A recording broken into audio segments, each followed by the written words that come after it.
शहर के एक कॉलोनी में एक बुजुर्ग कपल अंकल और आंटी रहते थे। वह कॉलोनी अभी जल्द ही बनी थी, इसलिए उसमें 4 से 5 घर बसे हुए थे। इनका बेटा इन्हें छोड़कर अपने पत्नी के साथ विदेश में रहता था, क्योंकि उसकी पत्नी ये नहीं चाहती थी कि वह घर पर रहकर अपने सास ससुर की मदद करे। ये बुजुर्ग अंकल और आंटी जिस कॉलोनी में रहते थे, उन्हें हमेशा से यह डर रहता था कि कहीं कोई घटना ना हो जाए, इसलिए वे ज्यादा घर से बाहर नहीं निकलते थे। लेकिन उनका ये रूटीन था कि वह हर सुबह सूरज निकलने के बाद टहलने के लिए निकल जाते थे।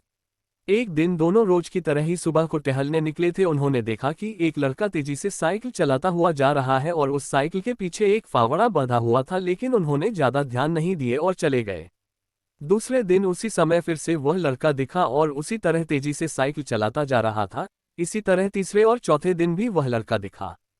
पांचवें दिन आंटी जी ने अंकल जी से पूछा कि ये लड़का हर रोज सुबह इसी समय तेजी से साइकिल चलाते हुए जाता है, मुझे लगता है कि कुछ गड़बड़ है, कहीं ये लड़का कोई गलत काम करने तो नहीं जा रहा है। लेकिन अंकल जी ने मना कर दिया कि जा रहा होगा कहीं हमसे क्या। परंतु आंटी जी बोली, हमको देखना चाहिए कि हमारे कॉलोनी में कोई गड़बड़ तो नहीं। अंकल जी बोले, ठीक है, अगले दिन हम इस लड़के का पीछा करेंगे और देखेंगे कि ये जा कहाँ रहा है। अगले दिन सुबह को फिर से वो लड़का तेजी से साइकिल चलाता निकला। उनके पीछे अंकल और आंटी जी भी गई। उन्होंने देखा कि थोड़ी दूर जाने के बाद वह लड़का एक पेड़ के पास साइकिल खड़ी कर दी। उसी पेड़ के पास थोड़ी सी खाली जमीन पड़ी थी और उसे वो खोदने लगा।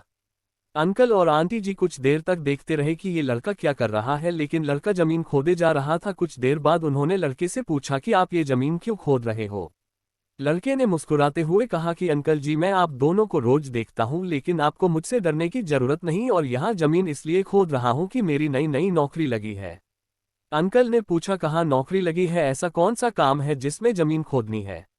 लड़के ने कहा, मैं बड़े दिन से बेरोजगार था, फाइनली मुझे फार्म हाउस में काम मिला है और उन्हें ऐसे लड़के की जरूरत है जिसे काम करने का अनुभव हो, और मेरे पास कोई भी अनुभव नहीं है, इसलिए मैं रोज यहाँ फावड़ा लेकर आता हूँ और जमीन खोदने की प्रैक्टिस करता हूँ, ताकि जैसे ही नौकरी पर काम शुरू हो उसमें हमें निकाल ना दिया जाए, इसलिए रोजाना मेहनत कर रहा हूँ, कोशिश कर रहा हूँ।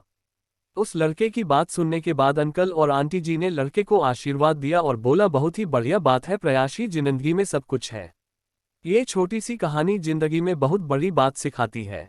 तो अगर हमें सक्सेस होना है तो सक्सेस के लिए सबसे जरूरी चीज है कि हमें लगातार मेहनत, कोशिश और प्रयास करनी होगी, तभी हम जीवन में सफल होंगे।